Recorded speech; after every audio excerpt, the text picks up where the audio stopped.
OnePlusന്റെ OnePlus 12R എന്ന പുതിയൊരു smart phone ഇപ്പം ഇന്ത്യൻ മാർക്കറ്റിൽ ലോഞ്ച് ചെയ്തിട്ടുണ്ട്.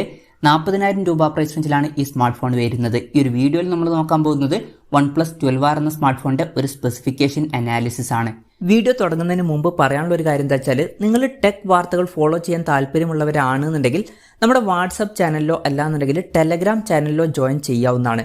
താഴെ ഡിസ്ക്രിപ്ഷനിലും അതുപോലെ തന്നെ കമന്റ് ബോക്സിലും നമ്മുടെ വാട്സപ്പ് ചാനലിന്റെയും അതുപോലെ തന്നെ ടെലഗ്രാം ചാനലിന്റെയൊക്കെ ലിങ്കും കാര്യങ്ങളൊക്കെ കൊടുക്കുന്നുണ്ട്. അവിടെ റെഗുലർ ആയിട്ടുള്ള ടെക് അപ്ഡേറ്റ്സും കാര്യങ്ങളൊക്കെ ലഭിക്കുന്നതായിരിക്കും. നമ്മൾ ആദ്യം ഫീച്ചേഴ്സും കാര്യങ്ങളൊക്കെ നോക്കുകയാണെന്നുണ്ടെങ്കിൽ ഡിസ്പ്ലേയുടെ കാര്യത്തിൽ 6.78 ഇഞ്ചിന്റെ 1.5K ഡിസ്പ്ലേ ഈ ഫോണിൽ കൊടുത്തിട്ടുണ്ട്. അപ്പം ഫുൾ HD റെസൊല്യൂഷനേക്കാളും ബെറ്റർ ആയിട്ടുള്ള റെസൊല്യൂഷനൊക്കെ വരുന്നുണ്ട്. നല്ലൊരു കാര്യം തന്നെയാണ്. AMOLED ഡിസ്പ്ലേ ആണ് ഇതിൽ വരുന്നത്. പിന്നെ LTPO 4.0 എന്നുള്ള ഫീച്ചർ സപ്പോർട്ട് ചെയ്യുന്നുണ്ട്. അതായത് റിഫ്രഷ് റേറ്റ് 1 ഹെർട്സിന്റെയും 120 ഹെർട്സിന്റെയും ഇടയിലായിട്ട് അഡ്ജസ്റ്റ് ചെയ്യാൻ കഴിയുന്നതായിരിക്കും. അത് നല്ലൊരു കാര്യം തന്നെയാണ്. മാക്സിമം 120 ഹെർട്സിന്റെ റിഫ്രഷ് റേറ്റ് ആണ് ഇതിൽ വരുന്നത്. പിന്നെ പഞ്ചോൾ ഡിസൈൻ കൊടുത്തിട്ടുണ്ട്. പഞ്ചോൾ വരുന്ന ടോപ്പ് സെന്റർ ഭാഗത്തായിട്ടാണ്. കർവ്ഡ് ആയിട്ടുള്ള ഡിസ്പ്ലേയും കാര്യങ്ങളൊക്കെ ഈ ഫോണിൽ വരുന്നുണ്ട്. ഡോൾബി വിഷന്റെ സപ്പോർട്ടും കാര്യങ്ങളൊക്കെ വരുന്നുണ്ട്. അതുപോലെ തന്നെ 10-bit ഡിസ്പ്ലേ പോലുള്ള ഫീച്ചേഴ്സ് ഒക്കെ കൊടുത്തിട്ടുണ്ട്. പിന്നെ ഫോണിന്റെ പീക്ക് ബ്രൈറ്റ്നസ് വരുന്നത് 4500 നിറ്റ്സ് ആണ്. അപ്പം വളരെ കൂടിയ ഒരു പീക്ക് ബ്രൈറ്റ്നസും കാര്യങ്ങളൊക്കെ ഈ ഫോണിൽ വരുന്നുണ്ട്. 2160 ഹെർട്സിന്റെ PWM ഡിമ്മിംഗ് എന്നുള്ള ഫീച്ചറും ഇതിൽ വരുന്നുണ്ട്. ഫോണിന്റെ ഫ്രണ്ടിൽ ഗൊറില്ല ഗ്ലാസ് വിക്ടസ് 2ന്റെ പ്രൊട്ടക്ഷൻ കൊടുത്തിട്ടുണ്ട്. അപ്പം വളരെ മികച്ചൊരു പ്രൊട്ടക്ഷൻ കാര്യങ്ങളൊക്കെ ഫോണിന്റെ ഫ്രണ്ടിൽ വരുന്നുണ്ട്. അപ്പോൾ ഡിസ്പ്ലേ ഫീച്ചേഴ്സ് നമ്മൾ മൊത്തത്തിൽ നോക്കുകയാണെന്നുണ്ടെങ്കിൽ അത്യാവശ്യം നല്ല ഡിസ്പ്ലേ ഫീച്ചേഴ്സും കാര്യങ്ങളൊക്കെ ഈ ഫോണിൽ വരുന്നുണ്ട് എന്ന് പറയാവുന്നതാണ്. പിന്നെ അലേർട്ട് സ്ലൈഡർ എന്നുള്ള ഫീച്ചർ ഈ ഫോണിൽ വരുന്നുണ്ട്. In display finger print sensor കൊടുത്തിട്ടുണ്ട്. ഫോണിന്റെ വെയിറ്റ് വരുന്നത് 207 ഗ്രാമാണ്. തിക്നെസ് വരുന്നത് 8.8 mm ആണ്. പിന്നെ IP64 റേറ്റിംഗ് ഇതിൽ സപ്പോർട്ട് ചെയ്യുന്നുണ്ട്. ഈ ഫോണിന്റെ അയൺ ഗ്രേ അതുപോലെ തന്നെ കൂൾ ബ്ലൂ എന്നീ കളർ വേരിയൻസ് ആണ് ഇപ്പം ഇന്ത്യൻ മാർക്കറ്റിൽ ലോഞ്ച് ചെയ്തിരിക്കുന്നത്. ഇനി പ്രോസസറിന്റെ കാര്യത്തിലോട്ട് വരികയാണെന്നുണ്ടെങ്കിൽ സ്നാപ്ഡ്രാഗൺ 8 Gen 2 എന്ന ഫ്ലാഗ്ഷിപ്പ് പ്രോസസർ ഈ ഫോണിൽ കൊടുത്തിട്ടുണ്ട്. ഇത് ലേറ്റസ്റ്റ് ആയിട്ടുള്ള ഫ്ലാഗ്ഷിപ്പ് പ്രോസസർ അല്ല, കഴിഞ്ഞ കൊല്ലത്തെ ഫ്ലാഗ്ഷിപ്പ് പ്രോസസറാണ്. എന്നാലും എടുത്തു പറയേണ്ട കാര്യം 40,000 രൂപ പ്രൈസ് റേഞ്ചിലാണ് ഈ ഫോൺ വരുന്നത്. ആ ഒരു പ്രൈസ് റേഞ്ചിൽ തന്നെ അവർ കഴിഞ്ഞ കൊല്ലത്തെ ഒരു ഫ്ലാഗ്ഷിപ്പ് പ്രോസസർ ഈ ഫോണിൽ കൊടുത്തിട്ടുണ്ട്.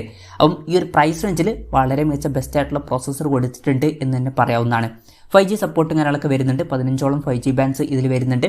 ഫോണിന്റെ ബേസ് വേരിയന്റിൽ 8GB റാമും 128GB ഇന്റേണലാണ് വരുന്നത്. 16GB റാമും 256GB ഇന്റേണലുമായിട്ട് വരുന്ന ഒരു വെർഷനും വരുന്നുണ്ട്. LPDDR5Xന്റെ റാമാണ് ഇതിൽ ഉപയോഗിച്ചിരിക്കുന്നത്. പിന്നെ 128GB ഇന്റേണൽ വെർഷനിൽ UFS 3.1 സ്റ്റോറേജ് ടൈപ്പാണ് വരുന്നത്. എന്നാൽ 256GB ഇന്റേണൽ വെർഷനിൽ UFS 4.0 സ്റ്റോറേജ് ടൈപ്പ് വരുന്നുണ്ട്. പിന്നെ IR ബ്ലാസ്റ്റർ എന്നുള്ള ഫീച്ചർ ഈ ഫോണിൽ കൊടുത്തിട്ടുണ്ട്. അപ്പം ഈ ഫോൺ റിമോട്ടൊക്കെ ആയിട്ട് യൂസ് ചെയ്യാൻ കഴിയുന്നതായിരിക്കും.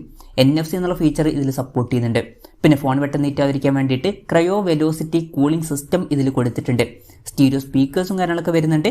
ഡോൾബി അറ്റ്മോസിന്റെ സൗണ്ടും ഇതിൽ സപ്പോർട്ട് ചെയ്യുന്നുണ്ട്. Android 14 ബേസ് ആയിട്ടുള്ള OxygenOS സോഫ്റ്റ്വെയർ ആണ് ഈ ഫോണിൽ വരുന്നത്. ക്യാമറയുടെ കാര്യത്തിലോട്ട് വരികയാണെന്നുണ്ടെങ്കിൽ ഫോണിന്റെ പിന്നിൽ ട്രിപ്പിൾ ക്യാമറ സെറ്റപ്പ് കൊടുത്തിട്ടുണ്ട്. 50 മെഗാപിക്സലിന്റെ f1.8 അപ്പേഴ്സിൽ വരുന്ന മെയിൻ ക്യാമറ സെൻസറാണ് ഈ ഫോണിൽ വരുന്നത്. ഇത് സോണി IMX 890യുടെ സെൻസറാണ്. തരക്കേടില്ലാത്ത നല്ലൊരു സെൻസറാണ്. OSന്റെ സപ്പോർട്ടും കാര്യങ്ങളൊക്കെ വരുന്നുണ്ട്. പിന്നെ 8 മെഗാപിക്സലിലെ അൾട്രാ വൈഡ് ആംഗിൾ ലെൻസ് കൊടുത്തിട്ടുണ്ട്. ഇതിന്റെ ഫീൽഡ് ഓഫ് വരുന്നത് 112 ഡിഗ്രിയാണ്. പിന്നെ 2 മെഗാപിക്സലിന്റെ f2.4 അപ്പേഴ്സിൽ വരുന്ന മാക്രോ ലെൻസും ഇതിൽ വരുന്നുണ്ട്. ഫ്രണ്ടിൽ 16 മെഗാപിക്സലിന്റെ f2.4 അപ്പേഴ്സിൽ വരുന്ന സെൽഫി ക്യാമറ ആണ് വരുന്നത്. അപ്പം ഓൺ പേപ്പർ ക്യാമറ സ്പെസിഫിക്കേഷൻ നോക്കുകയാണെന്നുണ്ടെങ്കിൽ 40,000 രൂപ പ്രൈസ് റേഞ്ചിൽ ഒരു ടെലിഫോട്ടോ ലെൻസും കൂടി കൊടുത്തിരുന്നതിൽ കുറച്ചും കൂടി നന്നായിനെ. എന്നാലും ഈ ഒരു ഫോണിന്റെ ഹൈലൈറ്റ് എന്ന് പറയുന്നത് പ്രോസസറാണ്. അപ്പോൾ തരക്കേടില്ലാത്തൊരു ക്യാമറ സ്പെസിഫിക്കേഷൻ വരുന്നുണ്ട് എന്ന് പറയാവുന്നതാണ്. ബാറ്ററിയുടെ കാര്യത്തിൽ 5000 mAh ബാറ്ററി വരുന്നുണ്ട്. പിന്നെ 100 വാട്ടിന്റെ ഫാസ്റ്റ് ചാർജ് സപ്പോർട്ടാണ് വരുന്നത്. Type-C ചാർജിംഗ് പോർട്ടും ഇതിൽ കൊടുത്തിട്ടുണ്ട്. അപ്പോൾ നല്ലൊരു ബാറ്ററി സെറ്റപ്പും ഇതിൽ വരുന്നുണ്ട്. പിന്നെ OnePlus 12 പോലെ വയർലെസ് ചാർജിങ്ങിന്റെ സപ്പോർട്ടും കാര്യങ്ങളൊന്നും ഇതിൽ വരുന്നില്ല. ഇതൊക്കെയാണ് ഫീച്ചേഴ്സിനെ പറ്റി പറയാനുള്ള കാര്യങ്ങൾ. ഇനി വിലയുടെ കാര്യം പറയുകയാണെന്നുണ്ടെങ്കിൽ 8GB റാം വെർഷന്റെ വില വരുന്നത് 39,999 രൂപയാണ്.